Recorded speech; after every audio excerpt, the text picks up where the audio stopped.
All right, no sense waiting longer than this. I'm just sitting here anyways, just watching that countdown timer, and I'm all ready to go. So I'm hoping that the audio is working. This is we had another snowstorm yesterday, so I spent over an hour snow blowing this morning, and nobody's here except for me because everybody else is snowed in.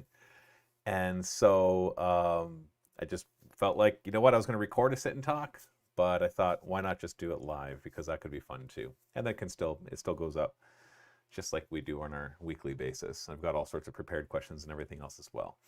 So I'm just, how do I sound, I guess, is the first question, because I don't normally run the stream by myself. I want to make sure everything is working the way it should. So for all those of you that are already present, let me know how I sound. There's going to be a bit of delay between when I talk and when you reply. All sounds good volume-wise. If I'm too quiet or too loud, just let me know. I've got my mixer right here. Normally Steve operates all of this. So welcome everybody to this week's Sit and Talk. A little different than normal because I'm doing it live. And for those of you not familiar with the Sit and Talk, it is our usually weekly, except when we don't get to it, show where one of the members of the staff, we rotate between between, I guess it's just Josh, Luke, and I now, right? Yeah, Josh, Luke, and I basically man this one because for various reasons. And we just kind of answer whatever questions you want. It gives you a little bit of insight into Miniwargaming as well as just whatever crap we feel like talking about. And so normally I don't do these live, and so I've got questions already from last week's. And the same thing kind of goes if you're not watching this live, if you're watching it after it's posted, you can leave comments below for Josh for next week. And so you can leave any questions for him. We can always start working like Scar into the mix of this as well. I'll talk to Josh about all of that and we'll figure it out. It's more just a loose format show for us to kind of have that feedback loop with our viewers. And we get to kind of see what's on your mind as well. The kinds of questions you're asking kind of feed into the things that we think about as well. So many an idea for a narrative campaign has come from a bunch of different things that different viewers have said. And so welcome everybody who is here live. And of course, big thank you, of course, to our Vault members and our paid YouTube membership people for your financial support and allowing all this to happen. And of course, I think it would be probably bad of me not to say a huge thank you to everybody who contributed to the Game Found campaign for the Veil Touch miniatures. It was an enormous success, way more than we could have dreamed about just a few months ago. And so there's lots more to come with that. I don't have any big announcements for that. That's I don't have anything to reveal. I do know stuff that's going on, but I'm not going to talk about it here because a lot of it's up in the air. And also we kind of want to, well, kind of control when the stuff comes out so that we can release it the way we want to. And also it's really early. We just finished the campaign, so they're going to be busy working on just getting filament and the stuff ready and the molds made and everything like that too. But there's lots to come for that. So let me just say, hold on to your seats, hold on to your pants for that. And so I'm going to answer questions from everything, live and not live. I'm going to start, if what you could do to make it really useful for me to look at it, because there's going to be a lot of general chat, and that's great. If you could specifically, if you're watching this live, if you can do the whole @ thing, like @ MWG Studios, and then put a question there, that would be great. So otherwise, that'll be easier for me to see. So @ MWG Studios, like the whole where you're calling out a specific person. And then I'll kind of treat those as questions, and then I'll kind of bounce back between the questions that were here beforehand already, because I don't want to ignore those, and then of course live ones as well. So if you want to ask questions live, you can do that there. I'm going to just minimize the live chat for a moment while I answer a couple questions because it's constantly scrolling and it's distracting. And so let's just jump into one of the questions over here. So I'm going to jump on the site. Vault member Nerm. Hello, Matthew. I love the custom rules that you made for the Knights for the campaign with Josh. Would you consider doing a 2,000 points Knight versus Knight battle using those rules? It would be pretty epic. So for those of you who haven't seen it there, what was the name of that campaign? Why can't I remember it? Let's see if I can find it, because that's one of the advantages of doing this on the channel like this. What was the name of that campaign? No, it wasn't that one. Wasn't that one? That wasn't. It was before Hunting the Fallen, before Hungry Nexus. It was before Oath of Wrath, before the Expendables. Wow, there's a lot of these in here. Before Death Watch Vatarak? I feel like we've gone too far. All right, somebody in chat help me out. What was the name of that campaign? I remember what happened in it. I just don't remember the name of it. It was Josh playing as knights, and I came up with like BattleTech-like rules for the knights. And now my brain cannot remember the name of it. Well, that'll come up in chat, and then I'll say it. And somebody else is already yelling at the screen about it as well, so I'm sure it'll be in there. Oath of Wrath, of course. So I found it myself. So somebody put it in live chat. Thank you, but I found it.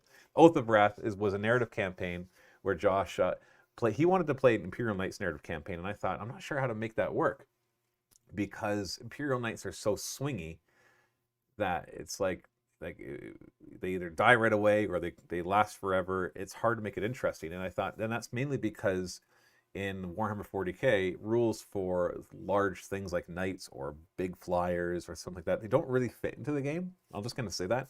Like, I know they can work maybe balance-wise, but they don't really fit into the scale of the game.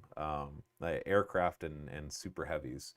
And so they skew the game. And so that's fine for your average, just kind of pickup match. But when you're trying to make a narrative campaign where things progress, that was really hard.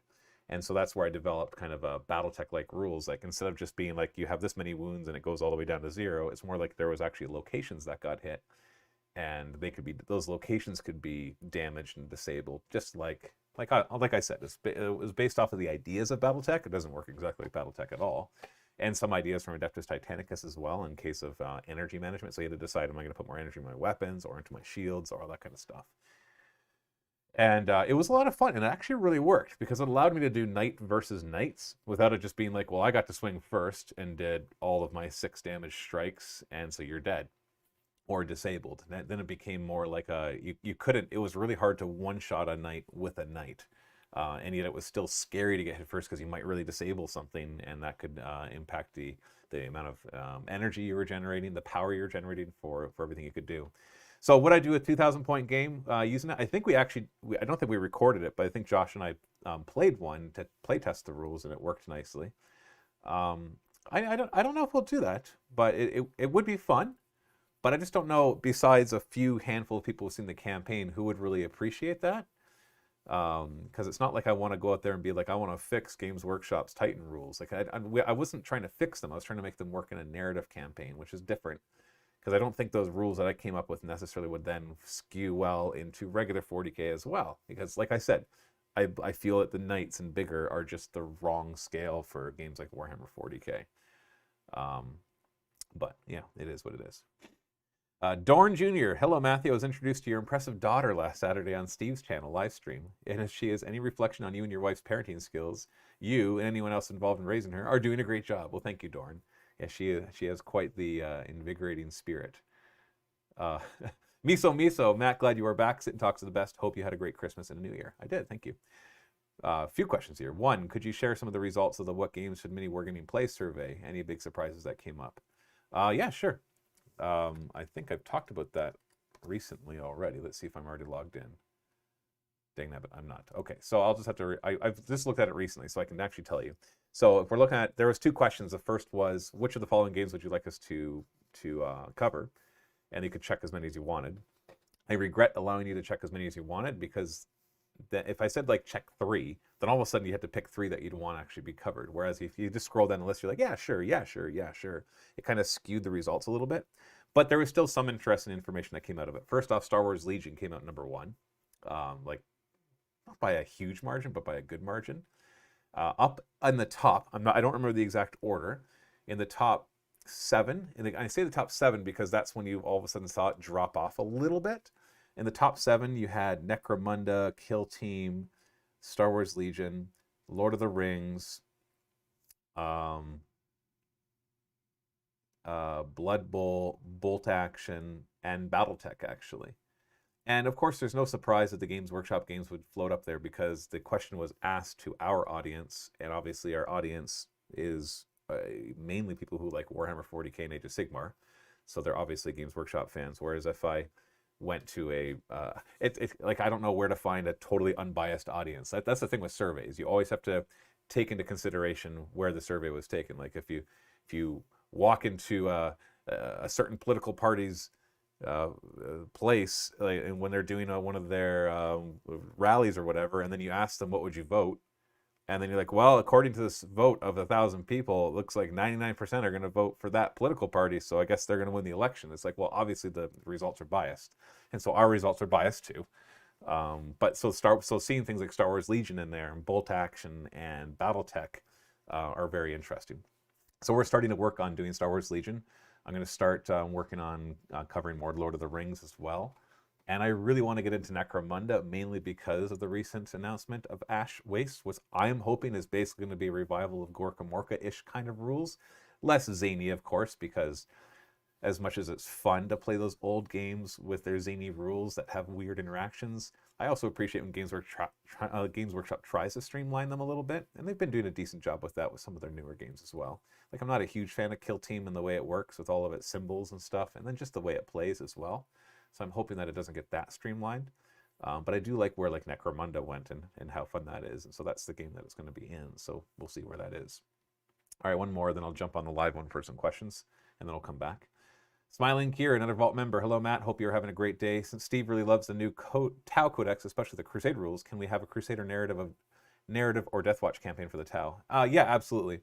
I've been thinking just over the past few days, because now I'm back into working on narrative campaigns. There's a little period where I wasn't, because with the GameFound campaign coming up, Dave was very busy with that. It had me occupied mentally, but not physically. But so I was just doing a lot of regular filming to help us stay on top of things, because we didn't have Dave to film with us.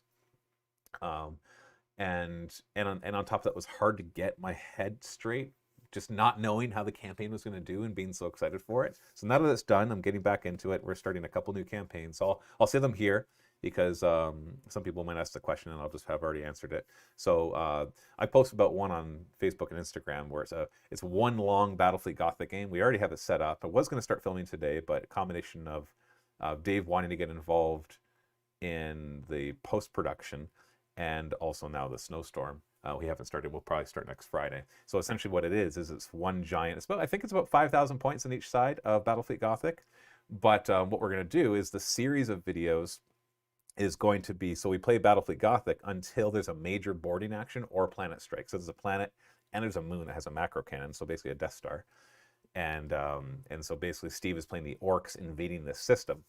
And basically when we get to the end phase, if there's a major boarding action, so not every boarding action, so there's a space station that if that gets boarded, there's a Space Hulk, there's a couple of capital ships, and then there's the planet strikes as well.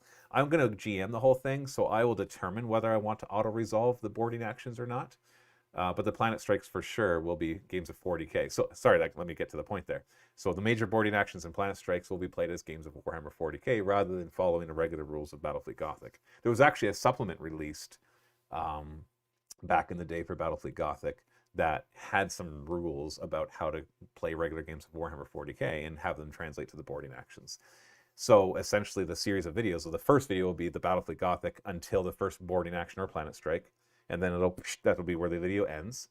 And then the second video in the series the next few videos in the series will be the games of Warhammer 40k to resolve the boarding action / planet strike. And then once those are done, we go back to Battlefleet Gothic, and those games will have an influence. So for example, obviously the boarding actions are easy, but the planet strikes will have something as well. Because for example, there on the moon, there's a macro cannon. Whoever controls that gets to fire an infinite range Nova cannon, which is pretty powerful. And then there's the main planet that the orcs, basically the victory conditions are based off of planet striking several parts on it. And some of them will have interactions back with the game of Battlefleet Gothic as well. In others, that's just the victory conditions of actually taking over the planet. And so that'll go back and forth until the entire game of Battlefleet Gothic is done and the planet strikes and boarding actions are resolved. So I have no idea how many videos it'll be. I'm guessing at least a dozen, just based off of like a general idea of how many boarding actions / planet strikes there will be. It could even be more than that. It could be 15 to 20 videos for all I know. The other one that I'm planning, and I'm starting to film next week, hopefully, is an Age of Sigmar Path to Glory campaign, but it's more than that. It's with my wife, actually. She wants to get into Age of Sigmar, And so she's starting a Cities of Sigmar Hammerhall army. And so, like the first episode, for example, or the first thing that we'll be filming next Thursday is Steve teaching her how to assemble, and then she'll assemble it, and then Steve will teach her how to paint, and she'll paint them all, and then I'm going to teach her how to play, and then we're going to play a Path to Glory narrative campaign. Now, the end product is going to be like her journey in getting into miniature wargaming, and an Age of Sigmar in particular. So it's going to be narrated. It's going to, I'm not going to say it's going to be like TV level quality, but it's going to have more post-production put into it to give it a really kind of fun and something that, heck, you could show to other people and be like, see, this is somebody else's experience of getting into it. And the difficulties that they had and the things that helped them to figure things out and the fun that they're having afterwards. So it can be fun for that reason too. All right, I'm going to open, now that I have been talking so much, I'm going to open up the live chat. Oh, we got a $5 super chat from Zachosaurus Rex YT. Hey man, just want to say your reason why I got into Warhammer. Say you are the reason why I got into Warhammer, and I have 2 questions. First off, thank you for the $5 super chat, and I'm glad to get you into it. 1, do you prefer Stormcast or WA? And how many points? Stormcast or WA? Well, I think me personally, it would be the WA.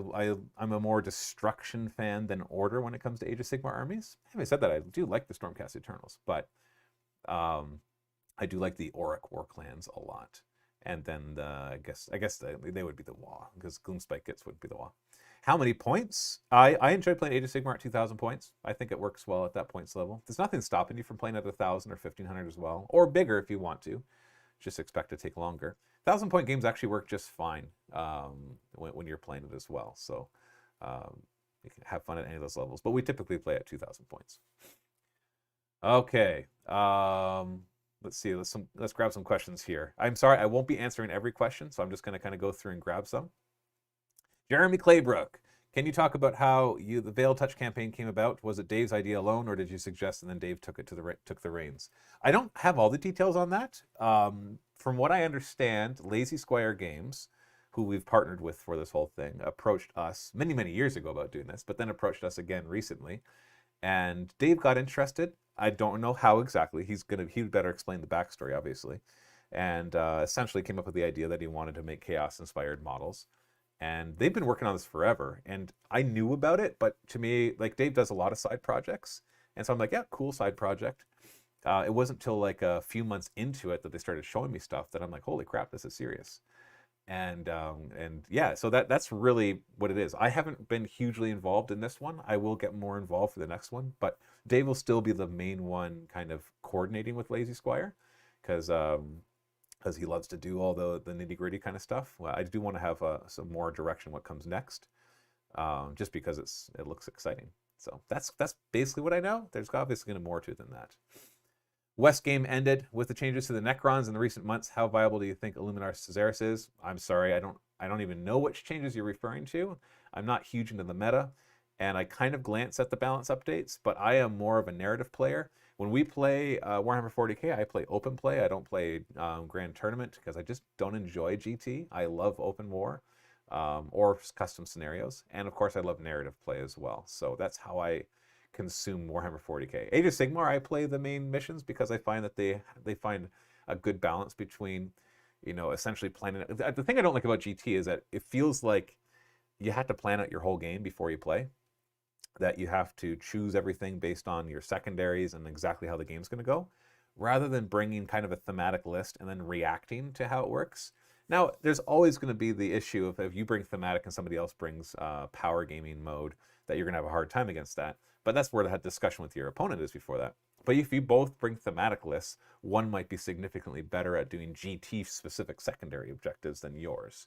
Like there's been times where I bring a thematic list, and this is in the old GT rules, where they would do the one where you have to abhor the witch, I think it is. And it's like kill psychers and kill characters. And I'm playing Genestealer Cults who are already struggling, and I have like 6 characters, I have a... Oh no, it was when I was playing Tyranid. I had a ton of psychers and lots of them were characters, and so they could just max out on those points, and then they choose to kill the monster extra one. Now those have been fixed, I realize, but it's just my point being that you have to really plan ahead of time for GT, whereas with Open War, you just kind of bring a cool thematic list and have some fun. And once again, different play styles. It's just what I like. Age of Sigmar, I find lets me kind of do a bit of both, which I enjoy with the current way that their missions work in their match play missions. So sorry, I don't. If you're asking me about like meta changes, what do you think about the power level of this thing? I'm not going to really have a good answer for you because I don't focus in that area at all. Daniel Stuper, have you thought about doing more BattleTech? Well, we just talked about how it was on the top of the survey. I don't know if I want to cover BattleTech on the channel. I'll be honest.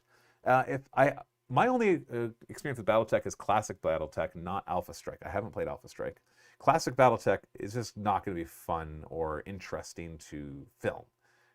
You'd have to put a lot of production into it, post-production into it, to make it actually interesting, because it's a very slow-paced game. I like the game, don't get me wrong, but it's very slow-paced, and so recording it would be very, I don't know. I don't even know how I would do it in a way that the audience would really be able to engage with it. Alpha Strike might be better, but I haven't played it, so I don't know. It's in the back of my mind, and so we'll see if we get there. We have a lot of other things that we're going to be trying out first, so we'll see. Hey, yeah, you even continued. I know Classic isn't a great format for videos, but they do have Alpha Strike. Yeah, exactly. Let's see. Elias, what are your predictions for releases in Age of Sigmar? Do you think we'll be getting Oathbreakers and Umbranth next year? I don't know. I don't think much about it. They announce things, and I'm like, cool. And if it's stuff that I'm interested in, then even cooler. Like, obviously, when they announced the Genestealer Cult stuff, I got super pumped about that. And especially once I started seeing the Crusade rules that they were showing them. And I love how the Crusade rules are now really becoming like, let's play a narrative of your guys, not just give them narrative upgrades, but like, no, they're rising up and taking over a planet, or the Tau are trying to expand their spheres of influence, that kind of stuff. I love that. I love that so much. And one more live, and then I'll go back to some of the Vault members' questions. Luke Peters, when can we expect a Tau narrative campaign where you try to take over a planet with humans, true diplomacy, but end up fighting a Genestealer Cult instead, who are being overrun by demons? I don't know if we'll get that complex in that many different players, but Steve really, really wants to do a Tau Crusade campaign. And Luke is interested in doing like a Death Guard one. I'm interested in doing a Genestealer Cult one. The cool thing is their rules do mesh. It doesn't hurt to throw in a GM in the mix just to give it a bit of story flavor, but you don't have to modify the rules very much in order to just make it work altogether, because the Tau can be doing their agendas while the Genestealer Cults are doing theirs, independent of each other, and yet they're still at odds with each other. Okay, let's go back to some other questions here. Oh, wait. Was there another? Oh, there's another super chat. I should read those. If you super chat, I'll definitely read those. FK Painting Studio, $7 Canadian super chat. Thank you. Congrats on the enormous success of the Veil Touch campaign. Thank you so much. And thank you for the super chat. Okay. We got the KT, another Vault member. Matt, hope all is well and you guys are staying warm up in the Great White North. Oh, we are. You are. I was out snowblowing for over an hour this morning, but I put on my snow pants and my big boots and my big parka, my winter coat and my gloves and my hat, and I was fine. It wasn't too bad. It was like -4 or 5 Celsius, which isn't too bad for that kind of getup. I was looking forward to hearing your thoughts on the Tau in the first impressions video. Since you couldn't make it, I thought maybe you could share your thoughts on it here. Yeah, I was supposed to do it, but then it didn't mesh. It didn't all come together, because I did play the first game against the Tau. They seem interesting. It was very interesting watching Steve play against me. I had just been learning the Genestealer Cult book, which I'm going to tell you right now, it hurts your head to learn it. But once you kind of get it, it kind of comes together. And then watching him play the Tau against me, and he's like, I'm not even going to look at the stratagems yet because I'm just going to learn the basic stuff. And he just, like, they're so effective without their stratagems. And then, whereas the Genestealer Cult is like, you got to do everything perfectly just to do something that he can do just by saying, you know, let's shoot this weapon. So they're definitely, watching him do it they were definitely easier to figure out. Now, having said that, doesn't mean there's no complexity to it. So they looked good. I don't know much about their stratagems because he didn't really use them. And I do know a lot about the Crusade rules because he's been talking about that a lot and showing me. And I think they look interesting. I don't know how powerful they're going to be, and honestly, I don't care. As long as you can play them down, then they can be as powerful as they want. I do always find it silly when like somebody brings just long strike and no other hammerheads, because it's like, oh look, another tank commander. The same thing with Imperial Guard lists, where it's 3 tank commanders, but no other Leman Russes. It's like, well, who are they commanding? Like, I am a commander of me. It's like Kelly from The Office, who says she's a supervisor, and she's like, she manages a team of her, and she's a lot to manage. So it reminds me of that. So yeah, that's my first impressions. Do you think that the Tau versus Genestealer Cult would have been a better matchup than the Custodians versus Genestealer that we got? Not really, because it was my first game of Genestealer Cult. I was kind of just playing them in a way that's not optimal, and Tau can fire so many weapons out of line of sight that there's just nowhere to hide, and so anything that shows up, they just like they crush that. Now, could I play against them? Yeah, I think I could do a little better job. I've played a few games of Genestealer Cult now, and I've skewed lists. Like there's one that just went up today, actually. If you're watching this live in the vault, it's me bringing a pure neophyte list. So there's 180 neophytes and 5 characters. So it's 2 battalions. It's 12 units of neophytes. No trucks, just neophytes. I'm not going to tell you how it ends. All I'm going to say is I learned a heck of a lot about them. The game I did before that was all close combat, so acolytes and aberrants and all that kind of stuff, and I learned a lot about that. And I can tell you right now, I think the Genestealer Cults are going to work best when you mix those two together.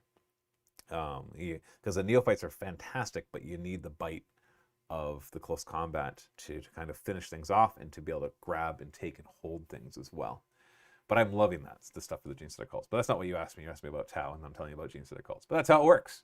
Because maybe that Tau got infested by the Genestealer Cults, and they're actually Genestealer Cults all along. Another Vault member, Sir Christopher. Christopher, I guess is probably what it is. Matt, if you were forced to eat bugs, yet were allowed to choose your own bug, which Tyranid do you suppose would be most flavorful, and why did you choose it? Well, if I compare it to real-world anatomy of animals, typically predators don't taste as good as prey.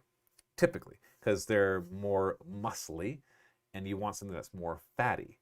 And so I would assume then what you'd want to eat for a Tyranid that would be like the best, the top of the line, would be a Ripper Swarm who is on his way to a spawning pool. Or not spawning pool, reclamation pool. I'm sorry, it's not Zerg. So if you're not familiar with how the Tyranids eat stuff, essentially once the world has been beaten, or while it's being beaten, the hive creates millions, maybe billions of Rippers, which are those creatures that can range anywhere from like up to your knee to like a human size, really. And their job, they're basically one giant stomach. They're basically the Tyranid version of a squig. And they go about and they eat and they eat and they eat. And once they're full, they hop into a reclamation pool, which renders them down to genetic goop, which then gets slurped up into the hive ships. And so I would assume that a Ripper Swarm on its way to the reclamation pool, basically it's filled as much as it can, would be the best thing to catch and to cook. If we're talking about taste here, because that would be about the fattest Tyranid you're going to find. Everything else is going to be sinewy and muscles and chitin. If I had to go for a second best, it'd probably be like you'd have to go for some of the bigger monsters, but you'd want like some of the big fat monsters, like the Tranifexes and the Turvagons, because you know they're more lumbering and slow, but they're also like big and bulky. So there's bound to be more fat tissue in there that would make all that meat just marbly and yummy. Assuming you cook it right. And any of the other ones could be fine if you slow cook them, right? Like you slow cook any meat and you make it good. So that's what I would think there. One more, then I'll go back to live. Another Vault member, Demon Arrows. Hi, Matt. I do try to think of interesting questions for the most part, but can't think of anything, so I'll just say thanks for all the content. Oh, wait, that's one. Has a negative attitude from some fans ever gotten to you? Perhaps more so in the early days than now. Oh, yeah, totally. It can still happen now, but more now. I'm less worried about negative comments. Where negative comments are going to get to you in real life is where you don't feel a lot of confidence about something. So if you are super confident in a certain area, because you're never confident in every area, and if somebody makes a negative comment about that, you're less likely to respond negatively to it than somewhere where you're not sure of yourself. And so, like, I remember the early days of when we launched the Vault, and there's a lot of negative comments saying, like, basically, like, people were like, how dare you charge for content? Because this is before Patreon, before Subbable, if you remember that, before YouTube memberships. I dare say we were the first subscription service that offered digital content that, you know, wasn't pornography in pretty much any industry. Maybe genealogy was doing it too, but that's more service. Yeah, that's more service as a product, so SAAP. But if you're looking at just digital content, like Netflix back then was still doing like, well, they'll mail stuff to your house. So I think we were one of the first. And so there's a lot of backlash there. And because I wasn't 100% sure of it, that could get to me. And so I just had to kind of hold on to the fact that we were making money from it And that means that we need to continue because we weren't making enough money from the advertising. And now obviously everybody's got a patron, and nobody says anything about us charging unless they don't like our content. They're like, I don't want to be a Vault member because I don't like your stuff. And it's like, that's fine. That's a different conversation than, how dare you sell your product is different than I don't want your product because I don't think it's good enough to buy. Those are two very different things. So negativity doesn't get to me nearly as much. It can still bother me sometimes, but for the most part, no. And if you're ever going to get into social media, you got to learn to get over that pretty fast, because the moment you're going to get more than 5 views, you're going to start to get negativity on in your videos and in your Instagram post or Facebook or whatever happens to be. Because the world is, there's plenty of jerks in the world. And while I don't think the majority of people are jerks, when you go on the internet, it gives everybody a voice, which is wonderful and horrifying at the same time. So, and if you just listen to the comment section is already a unique set of people. Like the fact that you're here, even watching live, makes you a small percentage of everybody. If you're one of the people watching live and chatting, you've just differentiated yourself, not in a bad way whatsoever, but when I look at the analytics and the number of people that watch your videos versus the number of people commenting, and then out of the commenters, the ones that are negative, it's such a small percentage. And so if you're just in the comments, you already have to be careful in comment sections because you're already looking at a small percentage of people. I find that most of the time I watch tons of YouTube videos. Most of the time I watch them, I don't comment. I even forget to like them or subscribe. I just move on with my life. I didn't like a video, I move on with my life. I turn it off. Oh, I got bored, I turn it off. I don't feel the need to leave a comment saying about how awful they are. So it's unusual that the people that when you're commenting, that's a small percentage. And so if I, as the creator of the content, listen to the negative stuff, I'm going into a room, like if there's 100,000 people that watch my video, I'm going into a room of 20 people and I'm just surrounding myself by those negative people. When I could go back out and say like, well, what about the other 999,980 people who didn't even leave a negative comment, let alone the other hundreds of people on top of those 20 who left neutral or positive comments. So you really have to kind of get over that. But like I said, it's confidence. And confidence comes with experience and with practice, because you're not quite sure what you're doing at first. And there's lots of things that we're still not quite sure what we're doing, but there's also a lot of things that we're very confident with as well. Okay, let's bring back up the live. Okay. I had to, my wife apparently is on live, and she's like, it's like Creed from The Office. You should never be able to voice those thoughts to the internet. Yes, hopefully you guys get that reference, because I remember Ryan basically censoring Creed from the internet, because even the internet's not ready for Creed. Okay, X-Troopers asking a question live. Question, please. Any chance we will see Apocalypticon come back? Yeah, of course. Definitely. I would say it's going to come back. But holy heckfire, events are been screwed over by COVID so badly. And that's, we're in the middle of trying to ramp up doing events, and then COVID hits. And so obviously it's going to be a little while. Like in Ontario, we're heading towards a much more open kind of thing in March. But we'll see what happens, because they keep wanting to lock things down, even though, you know what, I shouldn't express opinions on the internet about anything related to COVID or lockdowns. So I'm just going to say facts. So fact, hope in March things will be much more open in terms of events. And so over the next years, obviously we're going to start thinking about more about events and stuff. Apocalypticon, of course, is an easy one to want to bring back. Caught myself there before I got into politics. All right, we've got a question from I lost my place. Charlie West, hey, Miniwargaming Studios, what is your favorite biker unit in 40K? Like, I'm biased towards Genestealer Cults, Adel, and Jackals, obviously, especially, but they're not anything particularly interesting to me. I find that they're useful, but like the Space Marine bikers look cooler. Eldar bikers, of course, they're not really bikers. They're flying around on their hover bikes, but I guess it's the same thing. What I'm looking forward to seeing if they come up with cool biker models for Necromunda, the Ashways. That's where I think I'll put my money on what my favorite stuff will be, and I haven't even seen anything about that yet. Okay. Elias Churchill. I just started playing Tyranids. What is a must-have unit? Okay, well, there's a few. It depends on which slot you're looking to fill, right? HQ-wise, Flying Hive Tyrants are very good, so are Broodlords. Neurothrope is something that you'll see in a lot of armies as well. It's a cheap HQ that's got some powerful psychic abilities. Troop-wise, like you can't go wrong with Termagants, but also Tyranid Warriors, especially with the new Crusher Stampede, are able to kind of show off a lot more too. But if I was like to say, I guess the question could always be rephrased to, what are you going to see in most competitive Tyranid lists?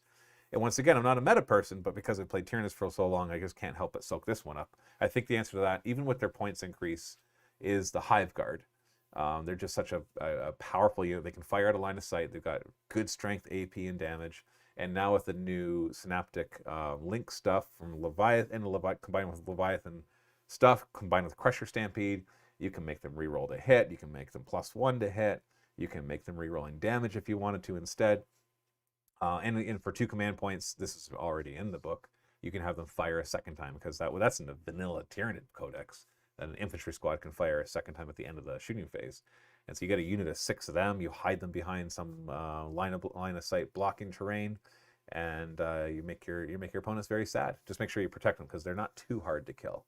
So Hive Guard are probably like the top of the list, but all the other stuff there I said too is considered to be competitive. If you're looking at the bigger stuff, a lot of the bigger stuff is pretty competitive. The Democarons, Scythe Hero Duels, Barbed Hero Duels can be played pretty well as well.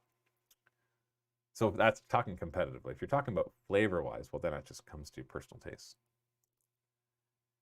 So don't forget, if you want to leave me a question live, make sure you put at Miniwargaming Studios, because I don't want to read every last bit of chat, because there's a lot of it here, so you guys can talk back and forth, but I'm going to pick out the questions. How to roleplay? Will you guys play more Kings of War by chance? So I'm going to basically answer, probably, there's going to be a ton of questions that are going to be, will you play fill in the blank? Will you be doing fill in the blank? That's a very, very common question that we get, because everybody, of course, wants to see the thing they love represented more. So if you love Kings of War, you want to see more Kings of War battle reports. And so I'll basically tell you what we're planning, and if I don't say that, then that's your answer. That doesn't mean we won't play it. It just means it's not currently on our radar. So obviously we've got Warhammer 40k and Age of Sigmar that we're playing, and we've got our semi-regular Warhammer Fantasy and Bolt Action as well. So I've already talked about some others, but I'll repeat them. So we're working on getting into Star Wars Legion. We're working on getting more into Lord of the Rings, so Middle-earth strategy battle games. Necromunda is on my radar, and I really want to push it. Obviously, we've got our Battlefleet Gothic, but that's kind of in there as well. Steve has got me wanting to at least try out Dark Age just to learn the rules. He says they have a really, really good rule set, and so I want to just kind of expose myself to more rule sets for reasons that I won't talk about here. This is not a test, obviously. We've covered that, and we'll come back to it every once in a while as well. But I'd say like the next thing on our docket that you don't normally see us cover is Lord of the Rings and Star Wars Legion and Necromunda. Anything that's not that we don't already normally cover is not currently in the works or planned on being done. So I'm going to skip any other questions that ask, are we going to play this? They're not that they're bad questions, just that it's a very common one, so I can answer it that way.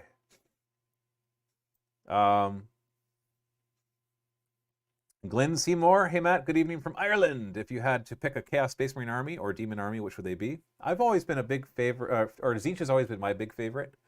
Like they're all interesting in their own respect, but I like Tzeentch's manipulation. I like like I'm a Genestealer Cult player, right? So it's the same idea where it's like you plan things and you contrive things and you politic things, and so Tzeentch is always. And on top of the models are really cool too. In both Age of Sigmar and Warhammer 40k, I really enjoy their aesthetics.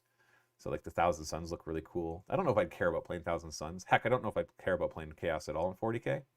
But in Age of Sigmar, for sure, I've dabbled in Disciples of Tzeentch and rather enjoyed them. And I think that they're pretty gorgeous models. Whether they're the demons or the mortals, they're pretty cool looking. Jeremy Claybrook. Hey, Matt, how did you and Dave get together to start Mini Wargaming? That's a question I haven't heard in a little while, but I've answered many times in the past. But, like I said, don't expect you to have watched all the previous Sit and Talks. It's like people going on forums and posting a question and then getting like all the elite gatekeepers and they're being like, we got this stupid question all the time. It's like, yeah, you're right, because it's a forum. It's not a freaking wiki.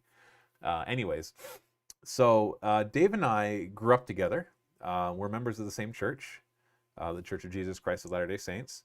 And that's basically how we know each other, because through church. There was one particular summer, I don't remember how old we were. We were young teenagers, I want to say, like really, really young teenagers. He's 3 years younger than me, so he may have been 11 and I was 14 or 10, 13 or somewhere in that vicinity. I don't know exactly. His father was repairing a vehicle, and my parents had a property that was a couple acres, and they had a barn. And so he was repairing the car in their barn, like every day for a whole summer, pretty much. Not like every day, but a lot. So Dave was over at my house all the time. And back then we played Battletech, the classic Battletech, and we played Mech Warrior, the role-playing game. That's what it was called back there. Not Battletech role-playing game, but it was called Mech Warrior.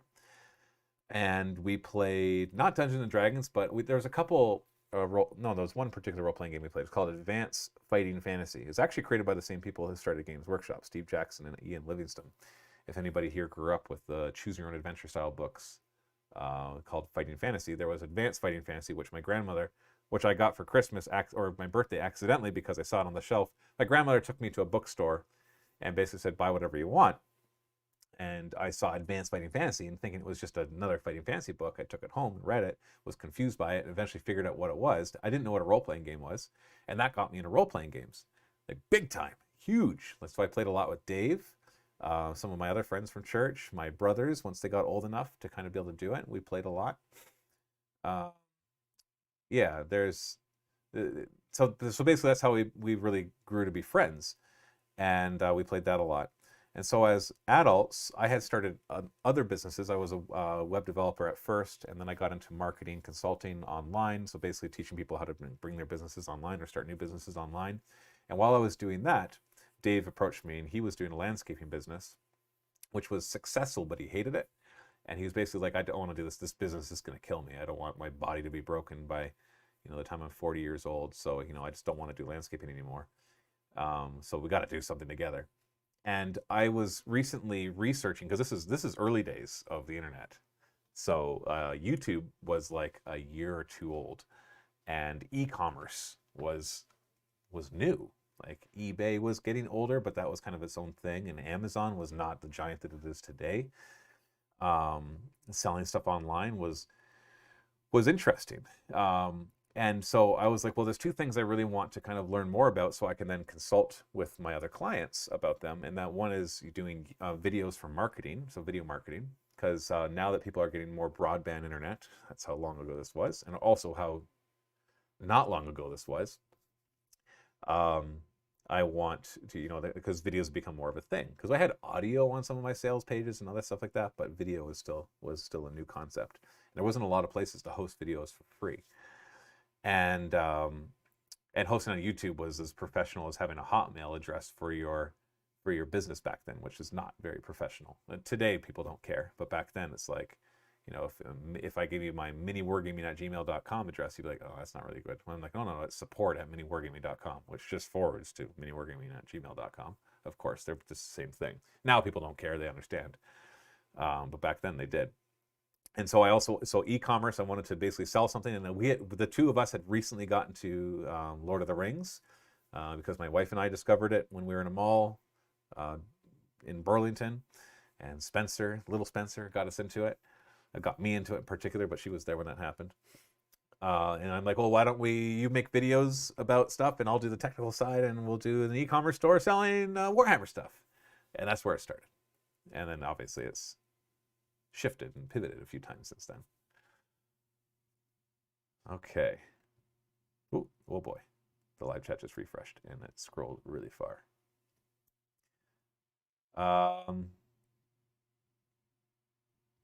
Marcus Johansson, tell the truth. The lack of Blood Bowl, is it because not too many views, or do you really get too angry when losing? It's probably the second one. I don't think that's much of a secret. Every time I see Blood Bowl, I'm like, I want to play more of it, and everybody else in the office is like, no way, we're not playing with you, because you get too invested into, and then you get too angry.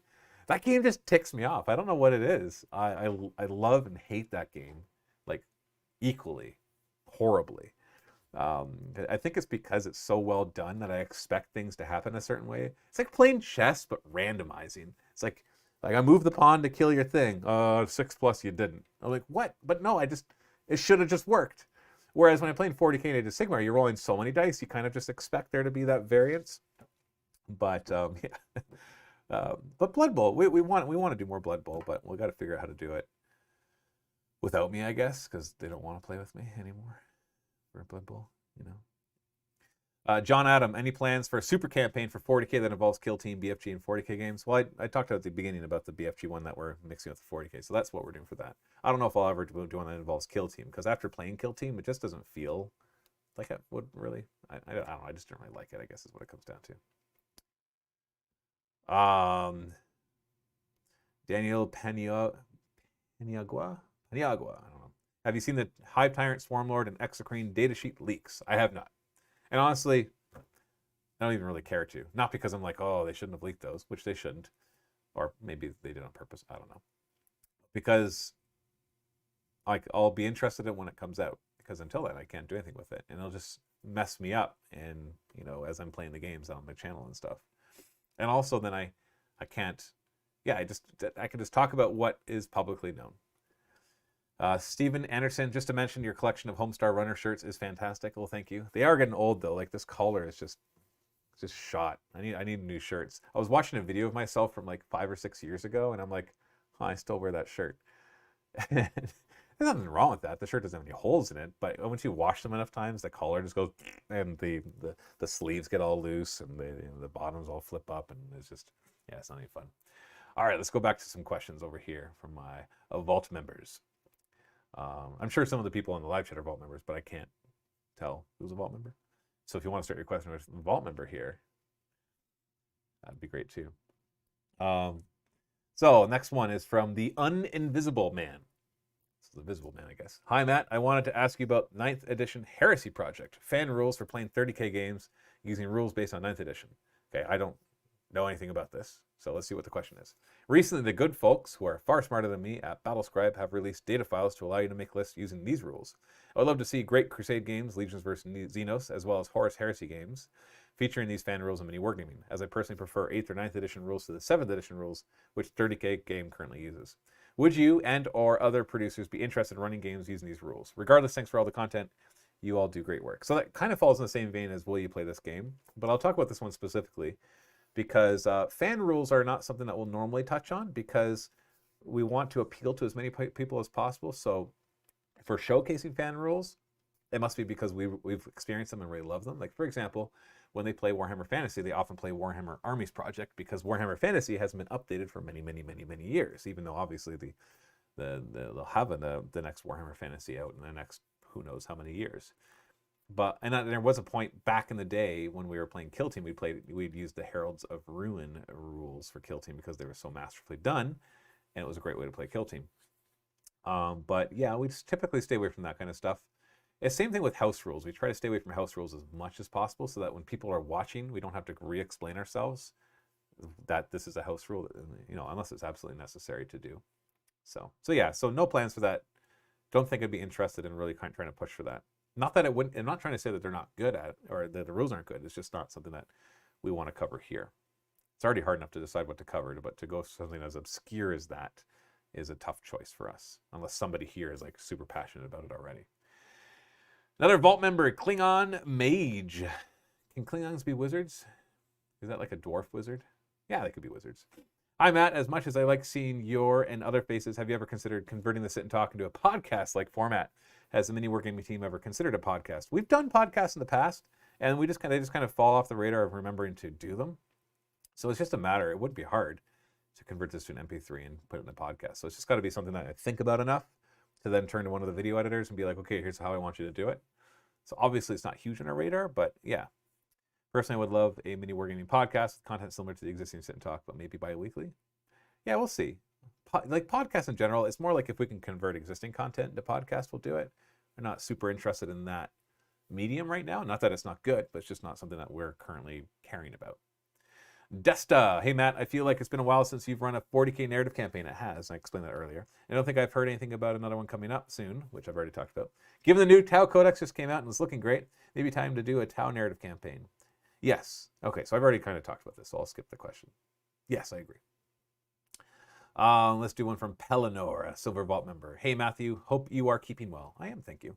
What's your favorite piece of Age of Sigmar fluff, and which one do you think, well, that's just silly?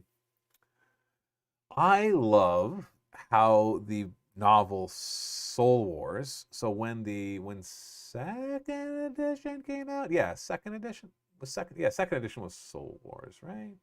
I think so. Whatever.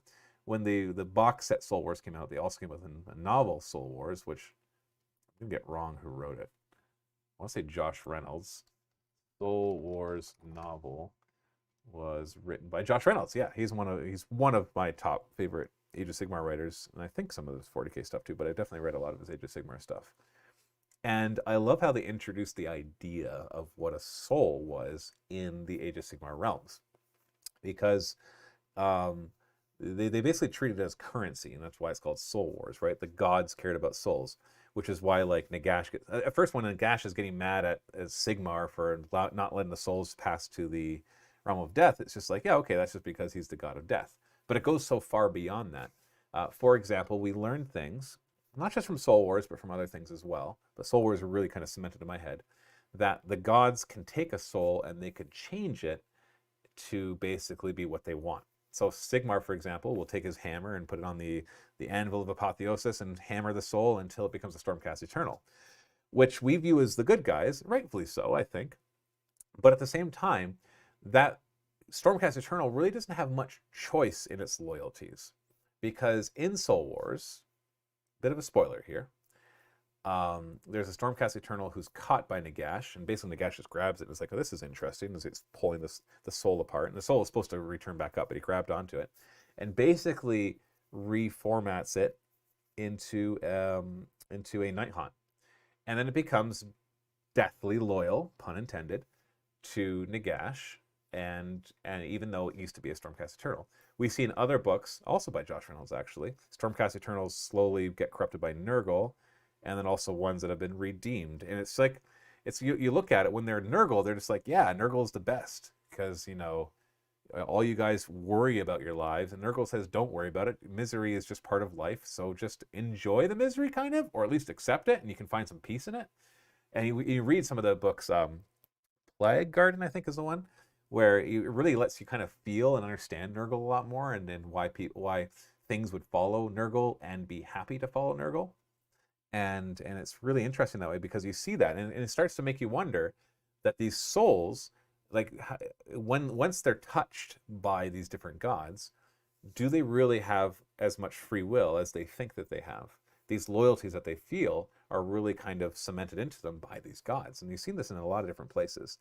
And I love that concept in Age of Sigmar. I don't think it's fully unique, like nothing is, but it's kind of the way they do it. I find I haven't seen anywhere else. So I think that's my favorite kind of fluff in there.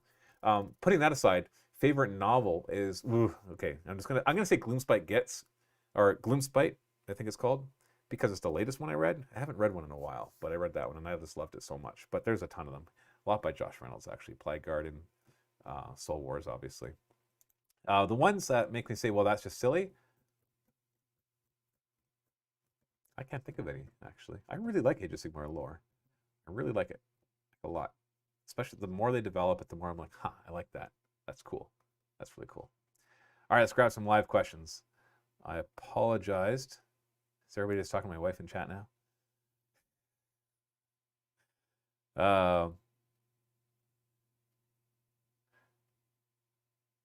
Oh no, Josh, don't ask Holly what kind of dice she's going to get to play Age of Sigmar. Finally got enough dice for D&D. No more dice. All right. Let's see. So, Miso, of the smaller Games Workshop games, which do you think has the best rule system at the moment? Necromunda, Lord of the Rings? Do you consider Lord of the Rings one of the smaller Games Workshop games? So by smaller, do you mean less popular, or smaller as in skirmish size? I think Lord of the Rings, a lot of people would argue, is one of the better rule systems, period, small or big. And I don't disagree. The Necromunda, I really enjoy its rule set, and its campaign system has gotten significantly better than since it first came out. The reboot came out, basically, and I love the campaign system now. I really want to get back into that. Like, obviously, Blood Bowl has solid rules, which is what frustrates me so much. So, yeah. Right.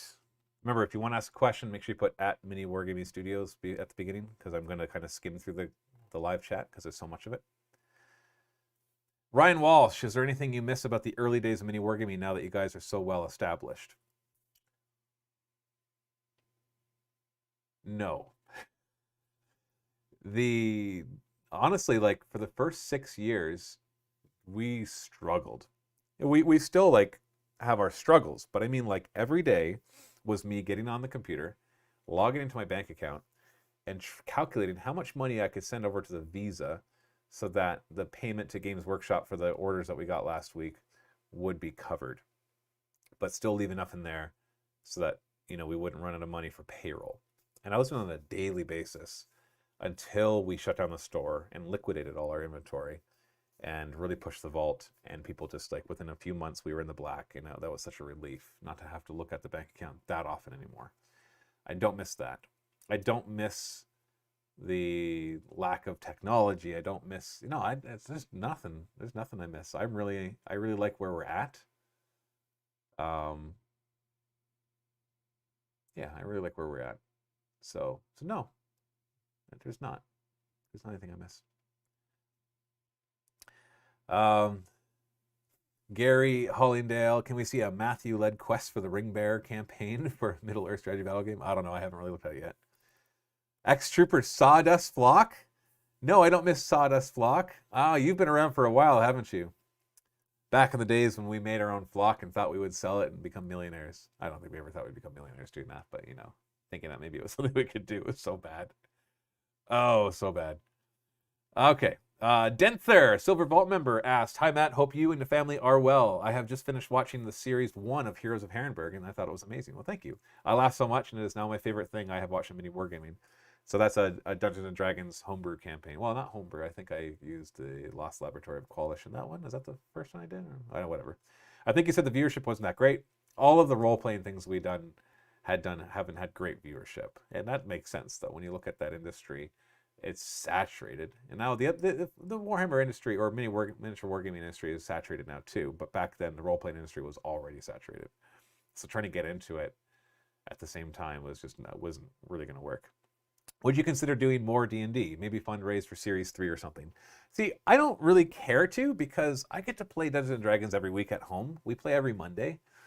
And so I kind of just want that to be my thing, because every time I get into something, I monetize it, and then it becomes a job. And while that's wonderful and it's let me support my family, sometimes I just want something where I can do something crappy. I can slap down a mat and draw some stuff on it and be like, there you go. And you might say, sure, you could do that for your show. It's like, yes, but if you really want to stand out, you gotta, like, pull out all the stops and really, really do a fantastic job. This I can just do a good enough job and then just enjoy playing D&D. So I think that's kind of what makes me not really care to do it again. That doesn't mean we won't, though. Let's just see where it goes. Also, if you did, would it make a difference if it wasn't live? Yeah, we probably would maybe film it live. I don't know. I don't know what we would do for that. I don't get the chance to watch live streams much anyway, so it wouldn't affect me at all. However, not sure how much that would affect the show overall. Anyway, keep up the good work. Love all the narrative campaigns you do, and thanks for the awesome content. P.S. I have just completed my first ever session as a DM, and watching Heroes of Herrenberg helped me so much. So thanks for that as well. Well, congratulations, and thank you. I'm glad. War Painting Geek. Hi, Matt. Which do you prefer more, Squigs or Ironjaws? Well, I love the looks of Squigs. Squigs. I've always played with Squigs, but since the new Battle Tome, I'm also really enjoying my Ironjaws. I enjoy both of them, but I like Squigs more. That doesn't mean they're better, though. I'm really interested in your opinion about the Ironjaws. I've seen played some games, and I feel like they're a little bit too good. They're not. They're not. It must not be, what you're playing against must not be too good. I've been needing to tone down when playing, for example, Path to Glory. What has been your experience with them so far? No, they're fine. They're fine, because the new stuff came out in the book, that the I don't think that they're too good. So, like, there's no way to tone them down though because there's not very many options. So I guess bring brutes instead of more Ardboys, but Ardboys aren't as good as they used to be, so I'm not sure. Also, do you still do hobby things or things hobby related in your free time after work? And if so, what do you do, play or do? Don't have a ton of time, with 5 kids, but I like video games. So, I have a PlayStation 4 and I got my PC or a laptop running now, but play lots of games on that. So, but kind of a lot of different things. Okay. Let's grab some more live stuff. By the way, I have no time limit on this. It's technically been an hour, so I can end any time now. But we'll just see what happens. Maybe the computer will crap out and that'll be in the live stream because we're getting a new computer for the live studio because this one's been chugging. But I only have one camera, so it's probably doing fine. I already answered that. Already answered that. Did I scroll up too far? All right, Matthew Crosthwaite.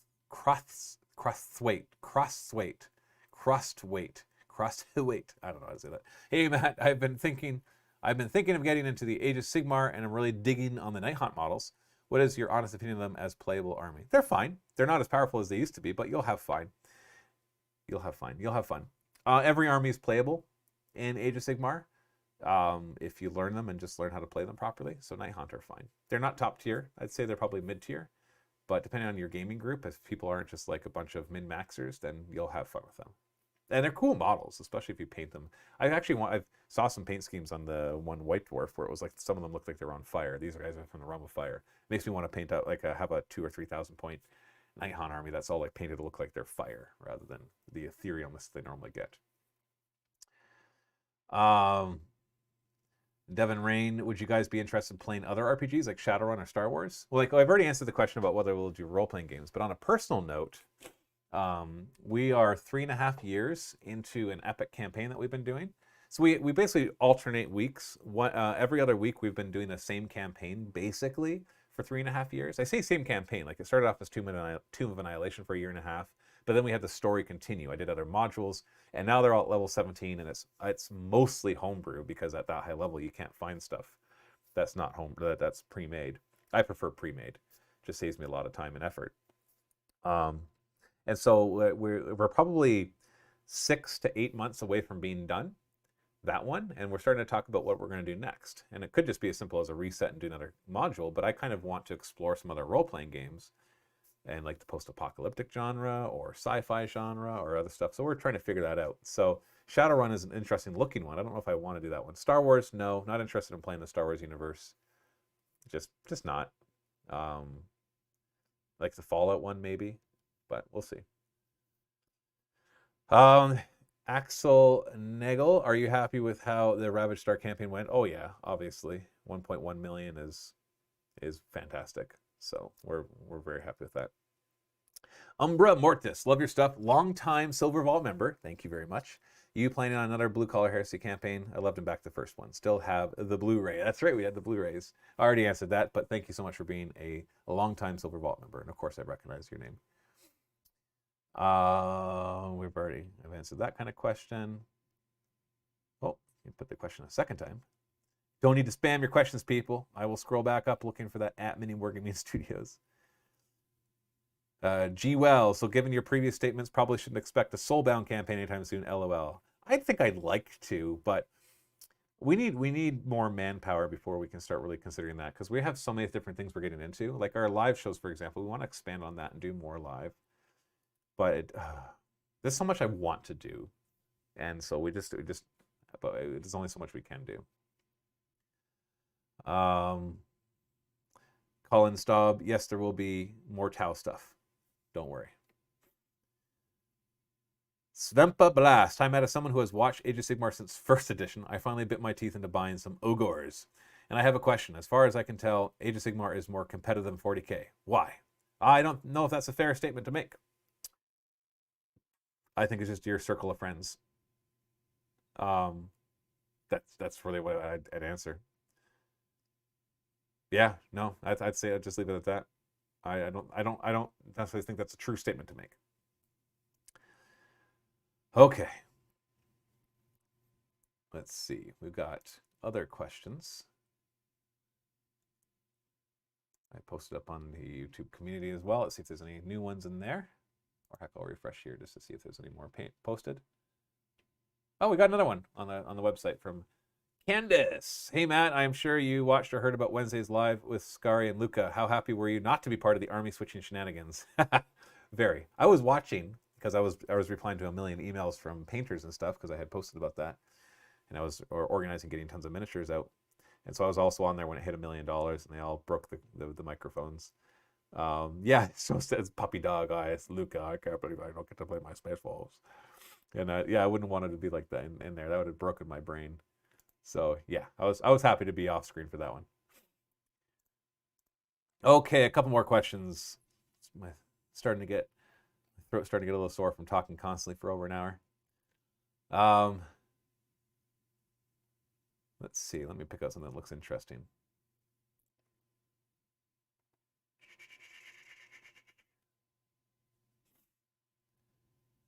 Drind, any special Matthew versus Dave would be very cool to watch. Just saying. That's funny that you say that because Dave and I were just talking yesterday about that, about doing like how he did that 8,000 point special game of Scary.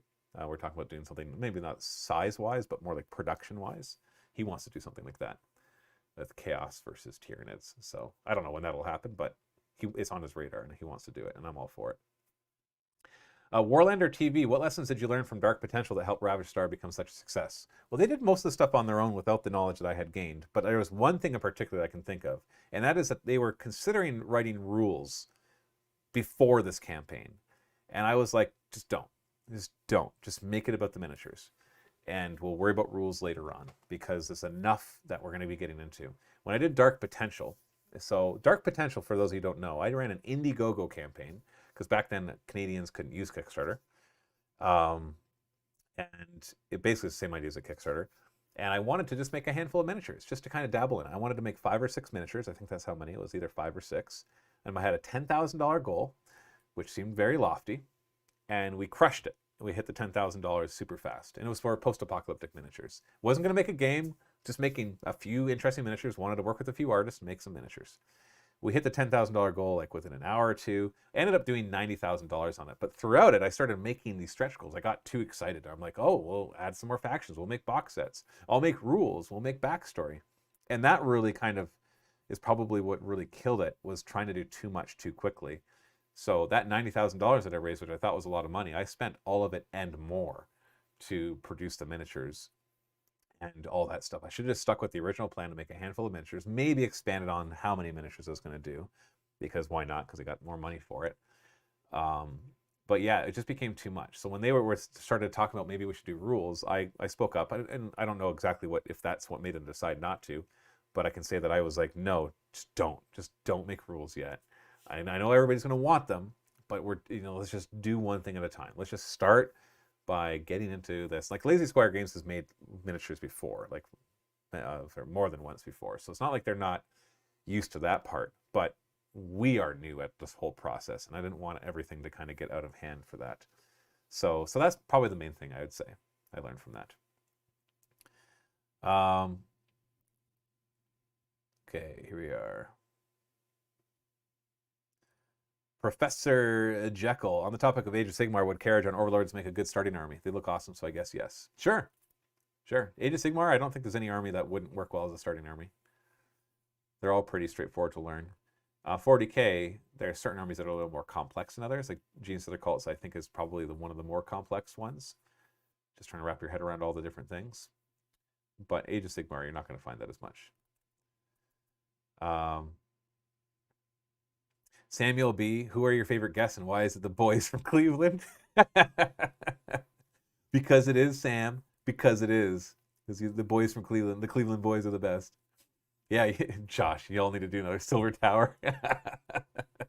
Come in and do like Blackstone Fortress or something.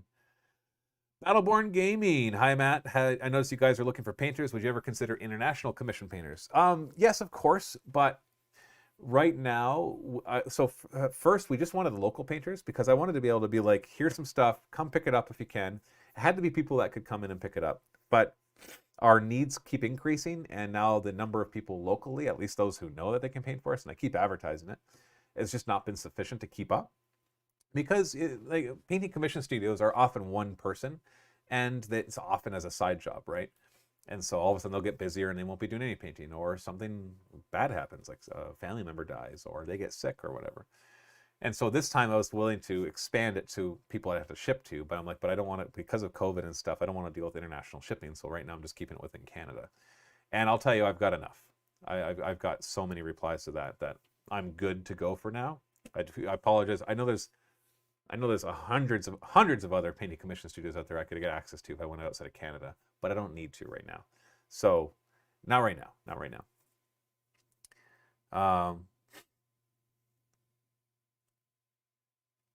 Okay.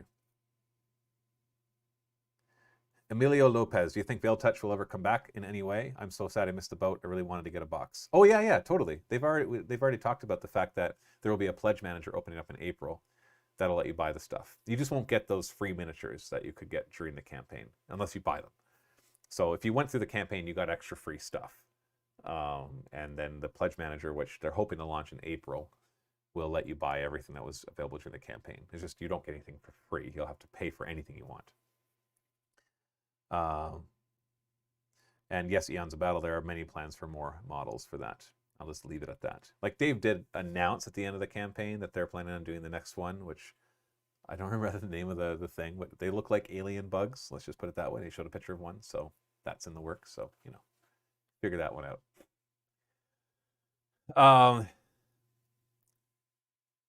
Hack/, Matt, do you believe we will see the Emperor of Man finally emerge as the god of chaos that he is, a god of conquest and destruction? I don't know if they'd call him a god of chaos, but I could see him emerging as a god of order, if they ever brought that kind of concept back. I think eventually they're going to have to do something with him, because it's been that whole, what's going to happen kind of thing for far too long. So, and if I were them, I would have him die, and I would have kind of the Imperium collapse, like big time, not just the way it is right now, where it's like, it's always in a state of collapse, but like really fracture the Imperium to like different factions, start to mix some of the alien races in there, introduce some new alien races in there, and then have him either just be dead and gone, like holy cow, that's really crappy, now we have to deal with all this, or have him, come back either as a god of order kind of thing, where he's now an influence in the warp, or actually have him reborn like the whole Cabal thing, sacrificing thousands or millions of psychers or whatever it is, and then he comes back as the perpetual that he is, and leads new crusades in a new glorious age of the Emperor. The Age of the Emperor, that's what we'll call it. It'll be in the next edition of Warhammer 40k. They'll have the end times, destroy the galaxy with chaos, and then it'll be the Age of the Emperor. I think everybody would be on board with that. Totally change the rules too while you're at it, and switch to square bases. But yeah, I think we're pretty much done here. Let's see if there's any more. I'll give a couple more questions on live. Battleborn Gaming, how many times did you read the Genestealer Cult Codex to get your head around it, Matt? I just got the Codex and slowly getting things. I'll tell you, it was hard. My first game of it, I was just like, what the crap is going on? Now I'm getting it more, and it's more straightforward. Like it's because the way they write stuff for 9th edition is written like rules lawyers kind of thing, where it's not written to just explain how to do things. It's just written to give you like the, now you have your interpretation of it. Not interpretation as in you can get it wrong, but like now you can't get it wrong. But it's not written so much to teach or to it's more just like, here's how it works, and here's your bullet points, and here's your sections and subsections. And the way they organize the codex is really weird too. Like I wish they had all the rules for the army together, not like, well, these are the rules for the detachments. We'll have that in one spot, and then we'll have like the crusade rules smack in the middle of all the main rules, and then we'll talk about crossfire and conceal and stuff like that. It's like, no, just put all the rules together. They've at least improved how they do the sub-factions, the cult creeds, because they put the warlord trait and stratagem and the psychic power and the relic all right there on the same page. They've been doing that for a little while now, of course. So that's better, but there's still a lot of weird decisions on how things are organized in there.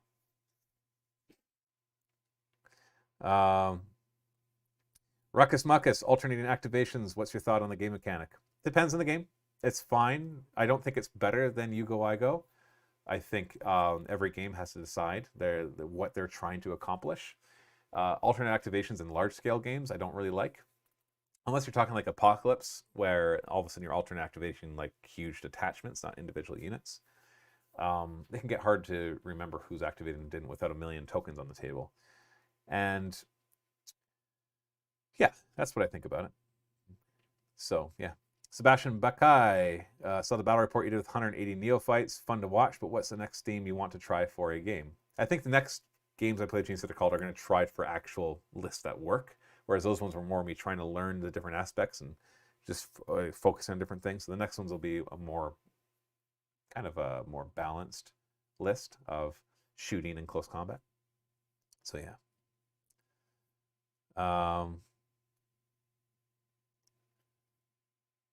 All right, two more. Joseph Berezanski, with the announcement of the new Tyranid Codex, are you hoping for a focus on monsters, horde, or a combo of both? I'm happy with both.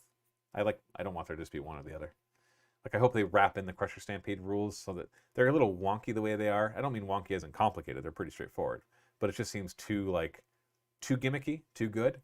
So I'd like to see them wrap in the Crusher Stampede and figure out a way to kind of pull that into the Tyranid army as a whole. Not give it to everybody, but I mean like just, yeah. And like the synaptic links as well, bring that in and kind of make it all mesh really well. Okay, one last question. All right, Eons of Battle, you win. Do you think the Emperor grants miracles, or is it the Chaos Gods? Surely they want to fuel the flame of eternal conflict rather than crush the Imperium. I think the Chaos Gods don't know what they want. I think they're basically more raw emotions and raw forces than sentient beings. And once again, this is up to the 40K writers to go whatever direction they want. But the way I see it from the books that I've read and the codices that I've read and being immersed in it for all these years, it feels like the concept of the Chaos Gods is supposed to be more like they're not conscious, but they're kind of conscious, but they're more like a force made conscious or given sentience. So I think that the concept of faith in the Emperor actually producing miracles is really cool for the same reason that the Orcs' green psychic energy works, where they believe something's going to work, and because enough of them believe it, the warp kind of adheres to their belief. And so, is it the Emperor granting the answers to that faith, or is it just like the warp responding to the collective beliefs of the believers? I'm not quite sure. I would kind of go with the second more than the first. I feel like the Immaterium, for those who are connected to it, so the psychic races like humans and Eldar and Orcs, less so Tau, and obviously not Necrons, and even Tyranids are connected to it somehow, because we know that they influence it. We just don't quite understand where. But going back to the easier ones, like humans and Eldar and all that kind of stuff, I think that it simply is another layer of consciousness over the galaxy. And so when there's enough people that kind of believe something, then that manifests in the warp. That's like how we had the birth of Slaanesh. Like Slaanesh didn't exist before. And so that kind of stuff it just kind of emerges as a kind of a, what do you call that? An emerging sentience or consciousness. That's an emerging property, I think is what it's called, when you combine a bunch of things and something else comes out of it that you didn't expect. So, but once again, like obviously this is fiction and it's written by many, many authors and it gets retconned over and over again. And so there's going to be holes in any theory that you come up with because it's not reality and it's not going to, so it doesn't have to adhere to a perfect set of rules. But if I were to be one of the writers or one of the deciders in what it actually is, I think I would have it be more like that the warp, the Immaterium, responds to a lot of collected psychers. And every human, except for blanks, obviously, or pariahs, is in a sense a small psyker. And so when enough of them believe in something, and you have billions and billions and billions of them believe in something, then that manifests. And that's your faith. Your faith grants miracles. And they see them as miracles, but really it's just them making something happen. I think it was said, the one in Deadpool 2, I think, the one, what's her face? The one that's lucky. I think when I read a Wikipedia article about her, she's not actually lucky. She's just like subconsciously telekinetic. So she makes things happen without really thinking about it. And to her, she just thinks that she's lucky. I feel like it's the same kind of concept, which is a really neat concept. The more I've kind of delved into it and understand it, I'm like, okay, this is not just some wacky thing, which it probably started off as, but it's been honed into something rather interesting. So, yeah, yeah, yeah. Okay, I'm going to end here because my throat is starting to hurt and I don't want to overdo it. But thank you to everybody who is here live for your contributions. Thank you to everybody who left questions before. Just a reminder that next week is Josh. Josh, you're on here right now live, so there's been thoughts of other people getting worked into the rotation as well, like Scary maybe. So we can have a discussion with that afterwards. And what else we could do at the Sit and Talk show as well. So yeah, leave your comments. Obviously not live, but once this gets posted, which will be right away, this one's going to go public. You can leave your comments there for next week for Josh, and he'll be answering that and hopefully get it done as long as we're not snowed in or sick or anything else like that. So thank you so much for joining me today, and that's it. Have a good day and happy wargaming. I'm going to go click this button.